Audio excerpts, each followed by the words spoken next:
Well, you saw me show you this a while back. Now it's time to put it together. So let's get to it. So when I open the box, I get the Proxxon instructions. Some graphics as to how to wire it up. This is what holds the wire in place. And this is a guide for the foam. Now, I've read a little bit and watched some videos on this, and some people who've purchased this in the past have recommended making some modifications, and we'll get into that later. One other thing it dropped here is this, so we'll find a spot for that. The instructions aren't always that clear. You can see the arm there, and you know the elbow goes down the back of one side,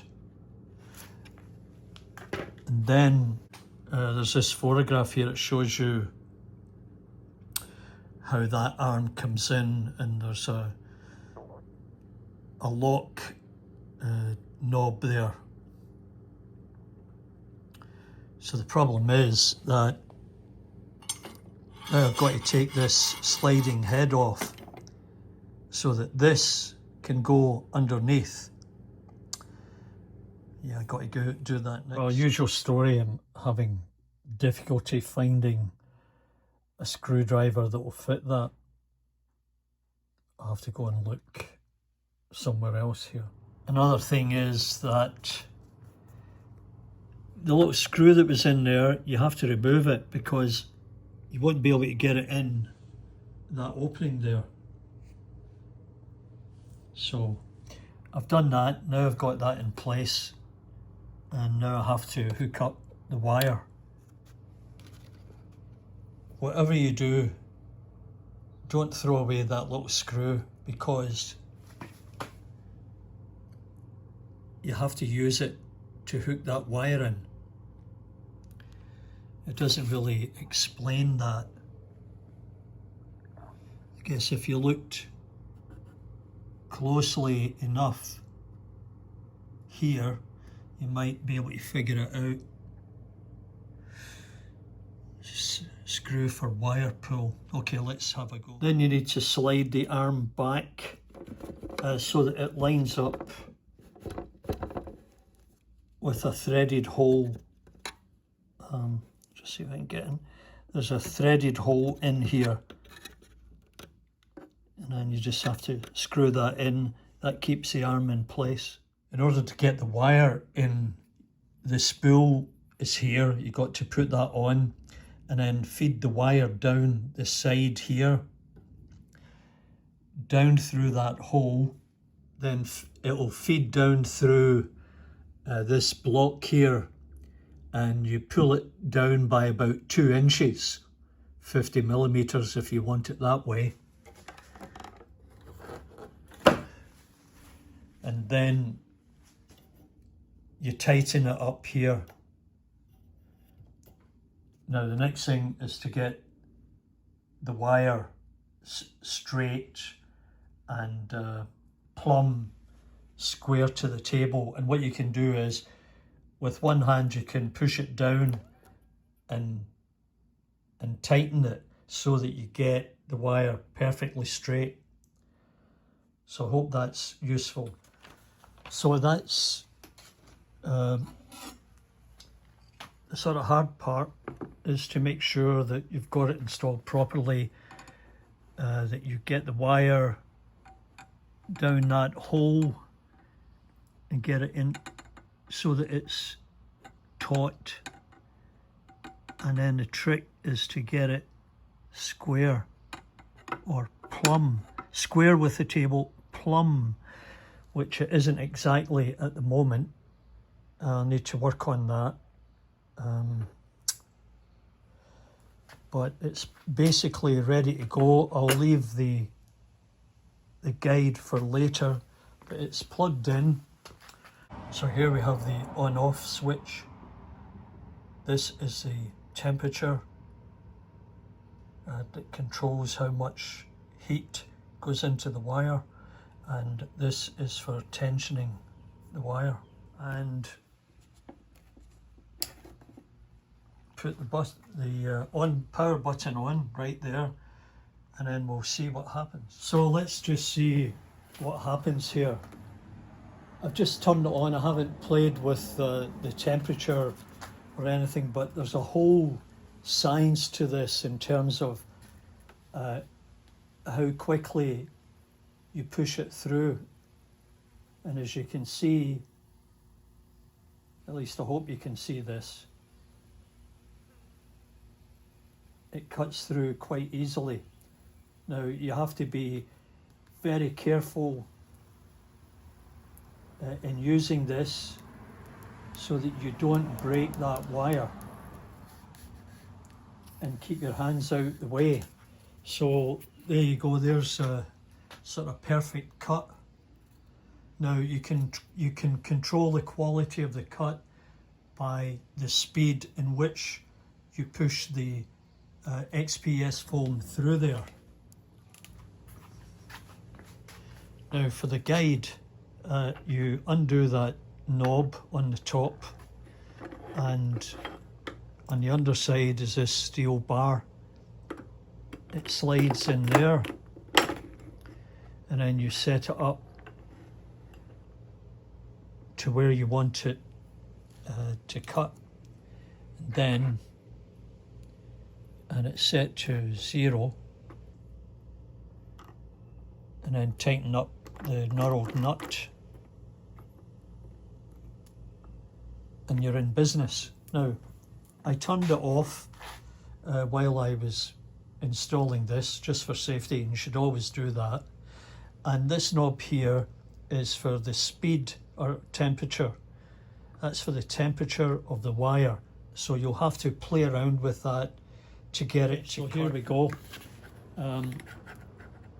You know, using this as a guide, it's not very stable at the moment because I haven't adjusted it, but you just push it through a steady pace.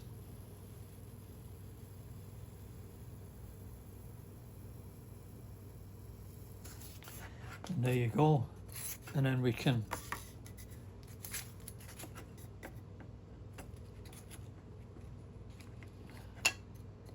cut it up.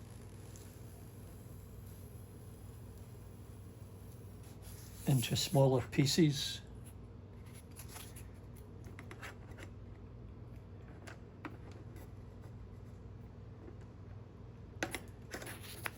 See if we can push it through.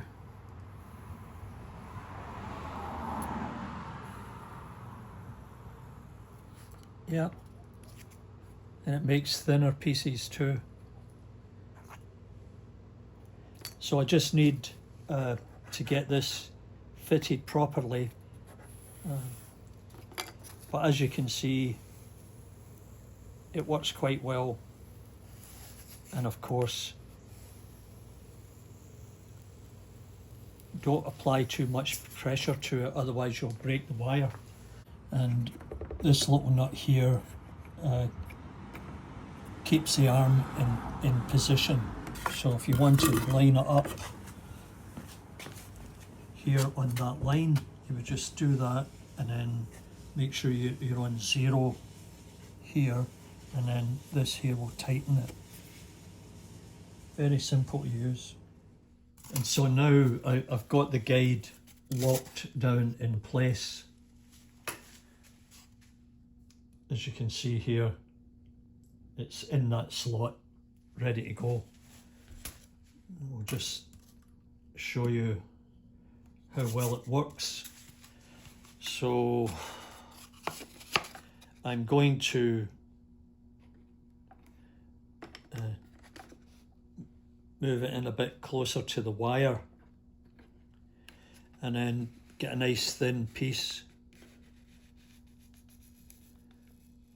and just gently push it through. Don't force it. The wire will cut on its own. You just have to guide it in there. So I think this might be about 1/8 of an inch. If you feel a bit of resistance, just slow down a little bit and let the wire do the cutting.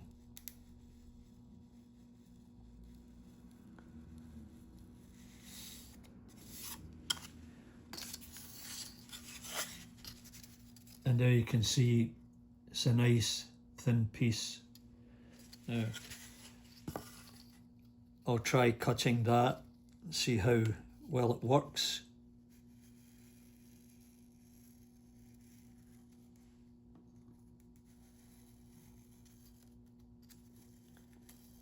When it's so thin and flimsy, you got to be careful and just make sure that it continues to cut and stays in line.